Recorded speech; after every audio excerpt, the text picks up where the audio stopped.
Hi everyone, delonewolf here. Welcome back to the Sunday recap, my weekly vlog where I talk a little bit about my last week in games. And as always, we'll start with some EVE Online. I think I played around average EVE Online, although I didn't do that much gameplay stuff. I got some exploration in. Of course, I kept up with the blueprint copy business and with the PI. But for the blueprint copies, I'm basically diversifying a little bit into some material and time efficiency research because the sales have slowed down so much that I now have like a huge library of BPCs that I still need to sell before I add even more of them. So I'm not going to keep producing at the same pace. I'm slowing that down a little bit, and I'm going to see how the market will react. Maybe I'll basically need to slow it down up until the release of the next set of structures. But next to that, I've been doing quite a decent amount of selling. So I've been moving some more of those rigs and things that I received in a massive gift earlier this year, or was it late last year? I'm not sure anymore. And I've been trying to sell some of that to get a little bit more liquid ISK, get my items into the right places for selling and things like that. But overall, I've been enjoying playing EVE Online last week, especially with the exploration. I've been doing that a little bit in the new Tech 3. You'll get a video on that early next week. And in the Ishtar, the good old Ishtar still does really well in the exploration sites. And mostly I'm looking forward to the agency that's coming out next week, so that's why I prepared the Proteus so that I can try and tackle that quest, which we can expect to have for the agency, which is to finish a combat signature in a Tech 3 ship. Not all that easy, decently time consuming, but basically if they're going with the same model as CC, it'll be that you can do all the quests once every 24 hours, and after that, you know, you're finished, wait for the cooldown timer, then you can go again, and if you can grind all of that out, you'll get the best rewards, or maybe you need to like do 80% or something like that. I'm pretty sure that they don't expect you to do absolutely every single quest every single day in order to get all the rewards. But yeah, the agency, I do look forward to it, and I look forward to see if CCP can basically get us on that treadmill, which for me, Blizzard has been able to get me on the treadmill for Heroes of the Storm, for instance.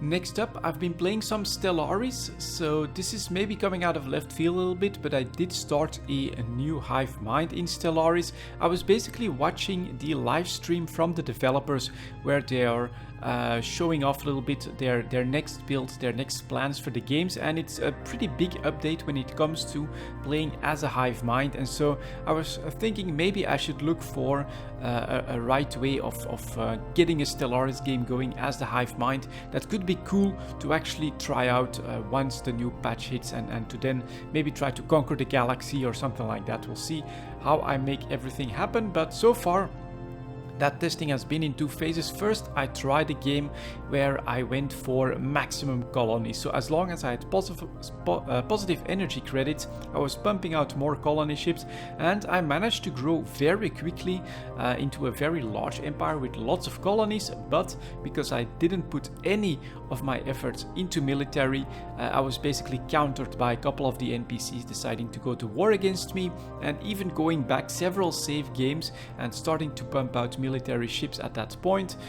It didn't help because they just allied with the second race, had two major fleets against me, and I couldn't win that game. I couldn't rectify it. So that led me to a second game where basically the idea was keep one colony in production at all times, and that's been going quite nicely. I'm definitely bigger than most except for the Fallen Empires, but all the other ones are pathetic or inferior to me, except for one guy that is absolutely huge in territory, I think because he basically went to war and absorbed another hive mind into his territory, but that's been going surprisingly well. I have a pretty big fleet and everything ready as well, and so not sure if I'm going to keep playing that one because I do want to save a little bit of the fun for after the patch when everything has basically been worked around the hive mind experience. So I think that the quests will change a little bit, the narration changes, and everything is basically built around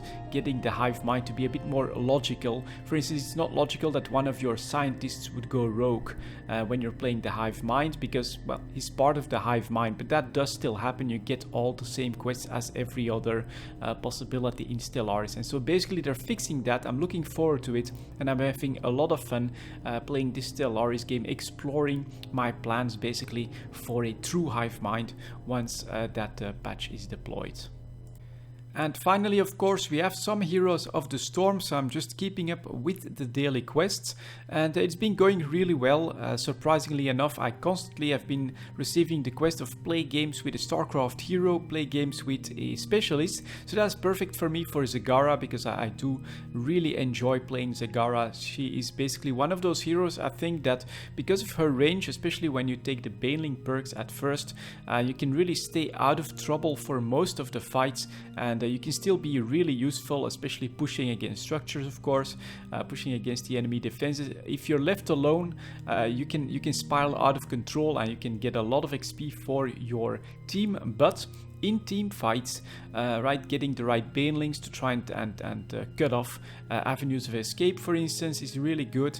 And yeah, I switched up the build where I used to always go for having multiple projectiles from my main attack. I switched that to a quest one, where every time I hit an enemy hero, it becomes more powerful. Well, it's every number of hits or something like that. And that's been going really well, although it's not applicable in every type of game. So basically, if you have a couple of tanks against you, or a couple of heroes that create shadows of themselves, those are really useful, because every attack on those counts as well. And then, yeah, your main attack does become really powerful, and it basically scales up as the game progresses. And for longer games and with a lot of PvP fights, it does make sense, a lot more sense, to take that one than to take the one that shoots 4 projectiles in one attack.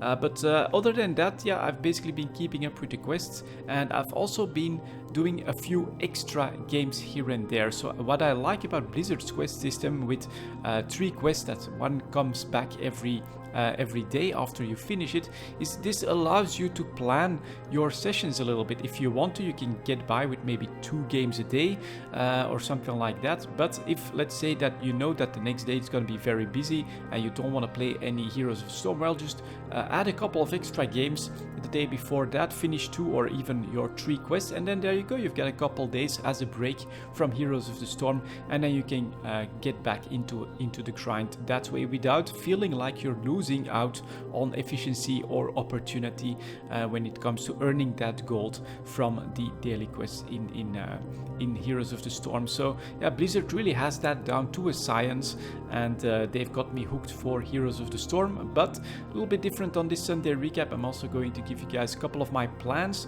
for the next few weeks, because some things have changed there. First of all, of course, we do have Diablo 3 with the Necromancer, so the next season is starting next week, and I'm planning to try to play as the Necromancer there.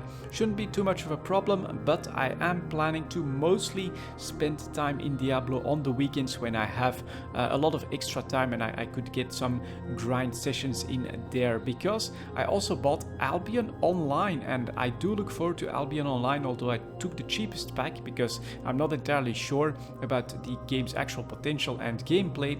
I feel like it is really one of the first attempts that I see to bring the EVE Online sandbox into a completely different setting, a medieval fantasy setting, which is something that personally I've always dreamed about. I think that could be very, very cool. And so I bought Albion Online. I'm going to check that out. I think I can start playing from the 19th. And yeah, it's supposedly really a sandbox. If you look at some of the maps that are created very close to Dotlan, it's one mega server where everyone plays in the same world, and the focus is on PvP, where you lose everything if you die in certain zones, I think. So they also have basically this high-sec, low-sec, null-sec system there. Player-driven economy, everything is player-created, local markets in every single city, so you can also try to move stuff to earn profits and things like that. And yeah, I think basically I do look forward to taking at least a good look at Albion Online, and personally I'm really hoping that this will become a big success, because if there's one thing that invigorates economies, it is actual competition, and EVE Online is pretty much the only real sandbox out there. I know that some games they've tried, right? Black Desert Online, Arcade, but all of those have I think some restrictions on like penalties and player-driven things that you can create there that doesn't really make it competition for EVE Online. And Albion Online, I think, does look like the very first game that is really going to try to compete with EVE Online. They even have that Plex system, so their model for earning money is exactly the same, right, as EVE Online, or almost the same as EVE Online. It's buy to play. You have a subscription that is optional and that can be earned with in-game money as well. And then of course they also have the cash shop for vanity items only, which is exactly what EVE Online is doing. And for the rest, yeah, it looks like it's going to be a new sandbox for us to explore, and I'm definitely going to be there for launch, trying to check the game out. If I have enough fun there, I'll join an alliance, try to do stuff in there, and I'll actually try to take some of the lessons that I've learned from EVE Online when it comes to playing online, when it comes to hoarding stuff and things like that, and apply that in Albion in I think a better way.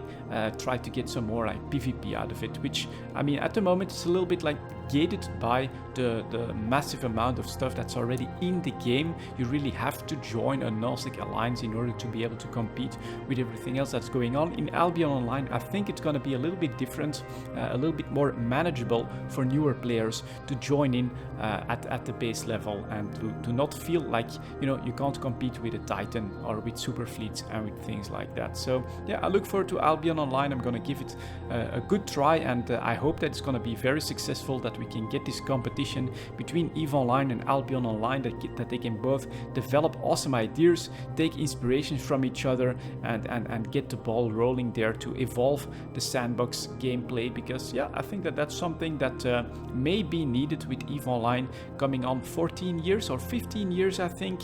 Yeah, it's definitely interesting that they've managed to get so far, being basically the only sandbox on the market, but now for the first time I think a real competitor is showing up here with Albion Online.